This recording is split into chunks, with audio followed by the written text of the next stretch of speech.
another stitch. For those that don't know me, my name is Connie, and if you're new to my channel, I'd like to welcome you. And I noticed yesterday, I have gotten a lot of new subscribers yesterday. And yes, if you're new, welcome to my channel. I hope that you'll find my channel fun and a positive atmosphere. Now I do recommend, if you're new, to go back and watch my very first video, which is my introduction video, and it tells you more about me and my channel. And the only thing that's really different is my knitting videos are no longer on Thursdays. I do them on Fridays now. And now I've started doing live videos too, which the schedule for that is in the description box below. And I will be going live tomorrow, which is Saturday, at 1 p.m. Central Standard Time. So I really hope everyone can make it, and we're going to have some fun. So today looks like it's going to be a rainy day here in Louisiana. My sinuses were acting up this morning. They're doing better now. Usually they're at their worst when I first wake up. But so I want to show y'all the progress on my socks. Let me put it towards the camera so y'all can see it better. Okay, and I don't think I went into as much detail on the socks in my last knitting video, but this part, that's the cuff of the sock, and I had to do, I think it was 20 rows. I think it was 20 rows that I did for the cuff, and that was in a knit one, purl one, repeat all the way around. Then the leg of the sock, I had to do 59 rows, and that is done in the stockinette stitch, which is just knit stitches all the way around. And that's one thing when it comes to knitting. If you're working flat, if you're doing the stockinette stitch, you have to do knits on the front side of your work and purls on the back side of your work. Where if you're working in the round, you just do knit stitches all the way around, because knitting in the round is different than flat knitting. So anyway, that's how that was done. And then I've started getting into the heel flap, which, as you can see, it's done on the double pointed needle. And the heel flap on the front side, you do slip stitch, but you're doing it purlwise with the yarn in front, and then a knit one stitch on the front side. Then the back side, you do the first stitch, it's a slip stitch purlwise, and then the rest is purl stitches, and you just keep doing that. And I have to get 32 rows, and I've gotten 10 rows done so far. So I am actually getting to use my double pointed needles for my socks. There's actually two different ways that you can do the heel flap. You can keep doing it on the circular needles. And the tutorial that I'm doing to learn to knit socks, she said that the more popular way, people tend to prefer doing the double pointed needles. And she said she prefers it too. That if you stay on the circular needles, it's kind of harder to work your stitches. So I went with what her preferred method, and I'm not having any trouble. Now one thing I tend to do whenever I added the double pointed needle, as you notice, I have the end caps on the circulars. That way I know my stitches won't fall off. And right now I have it on both sides because it's been sitting. But usually, like the inside that where I'm not working from, I put an end cap on that side. And even on the other knitting needle, double pointed needle that I'm using to work the stitches, I have an end cap on one side. And I just find that offers better protection where your stitches don't fall off the back of the needle. But this is how it's coming along.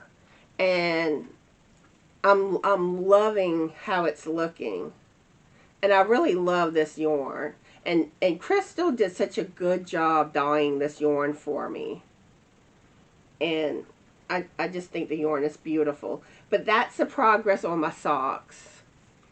And I finally got in the stuff to finish making my polymer clay crochet hooks. So these were the ones that I had previously made, where I had already baked them and all. So I added the gloss to these.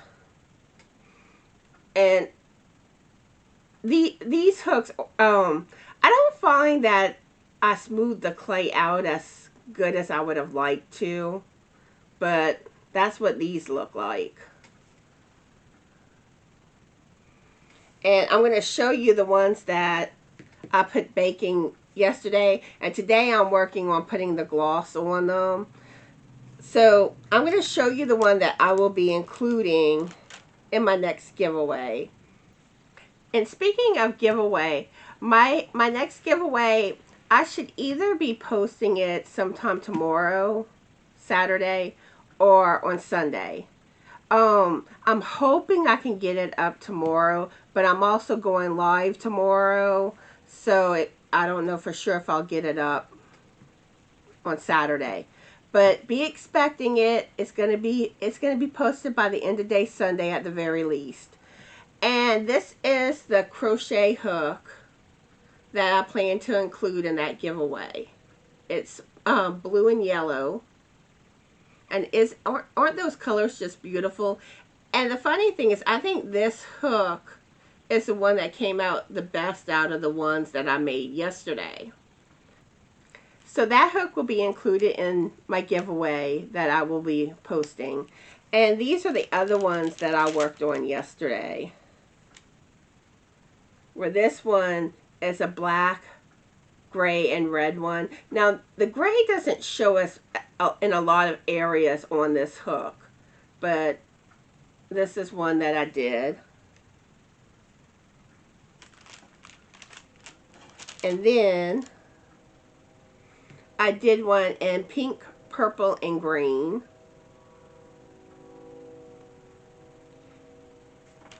And I'm still working on glossing them. And this one is purple, black, and gray. And again, the gray didn't show in a lot of areas on the hook, but you still see it some. But these are the hooks that I did yesterday.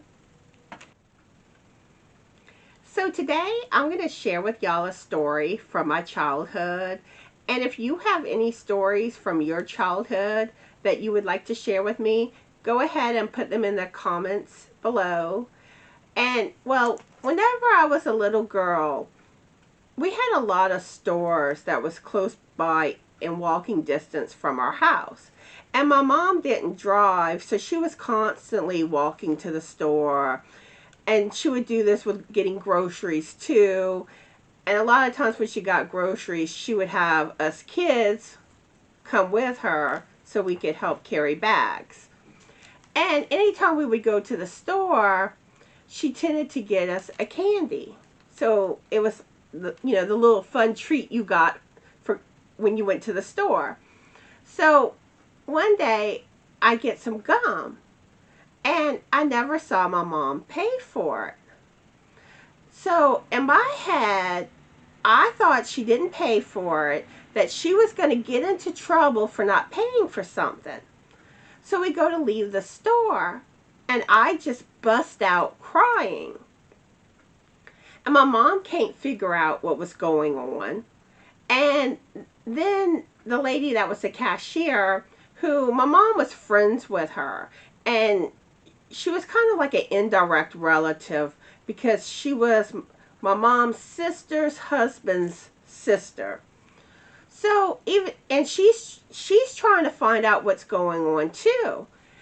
And, you know, I just keep crying, crying. And then finally, I blurt out, Mom, you didn't pay for the candy. And she's like, evidently she did pay for it, but I didn't see her when she did pay for it. Because even the cashier was like, she did pay for it. So, what a relief. But I mean, I just got all upset because I thought my mom was going to get into trouble. So yeah, go ahead and share some of your stories with me.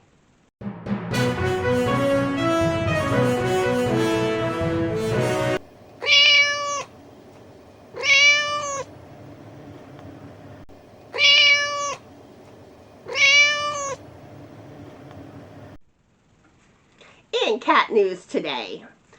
Well, the past few days, my cats have been pretty boring. They really haven't done much new. Allie's been mostly hiding out under the bed. She hasn't come out as much, usually just to like eat and stuff like that, official cat business. but but she hasn't been coming to the chair like she does sometimes. Now, Sophie is still in the back room a lot, which she's actually currently out right now. And while I've been filming this video, I ran out of space on my memory card, so I had to go delete older videos off the memory card. And Sophie was wanting attention big time. I mean, she just jumps on me. That motor's running. Purring. Yeah. Well, I just said that. Her motor's purring. But the little kneading with the paws, and the meowing, and she did not want me to put her down. And it's kind of funny because like earlier today, I kept trying to call for her while I was sitting in the recliner to come to me. No. Then like last night, I kept trying to get her to come out, and she wouldn't. And I have this thing that I tend to do whenever I try to call for the cats. And I do it really more towards Sophie because Sophie tends to be the one that responds to it more. Allie very rarely does. But I'll start meowing at them, and I'll meow to like songs like the Addams Family theme song, Farrah Jacques, like that da-da-da-dum. I'll meow to it. And like sometimes she comes, sometimes she doesn't, but like right now she just ran to the front door to look outside. But that's really all I have that's going on with the cats. They've pretty much just been doing the same thing. And when it comes to the stray cats, we've seen them a little bit, but it's not like anything that's really worth mentioning, just other than we've seen them. But that's all that's going on with them. Oh, I have some exciting news. How I mentioned earlier in the video how I've gotten a lot of new subscribers yesterday. Well, I am 9 away as I'm filming this video from reaching 500. The big 500. Yay! So, yes, I'm almost at 500. So hopefully very soon I will officially hit that mark. So again, I want to remind everybody I will be going live tomorrow, which is Saturday, at 1 p.m. Central Standard Time. And I really hope y'all can make it because I really like getting to know my viewers better. And with my lives, I usually ask a lot of questions where we share our answers. And I am looking for ideas for questions I can ask in future videos. So if y'all have any questions that y'all could suggest or you would like to see asked, just let me know. You can either put them in the comments or you can send me an email. My email is justanotherstitch2020@gmail.com, and it's listed in the description box of the video below. But anyway, if you haven't already done so, please subscribe to my channel. Please like this video. And please share this video on your social media platforms. That really helps my channel to grow with sharing videos. And I hope everybody is having a fabulous yarny day. Be the light, and bye!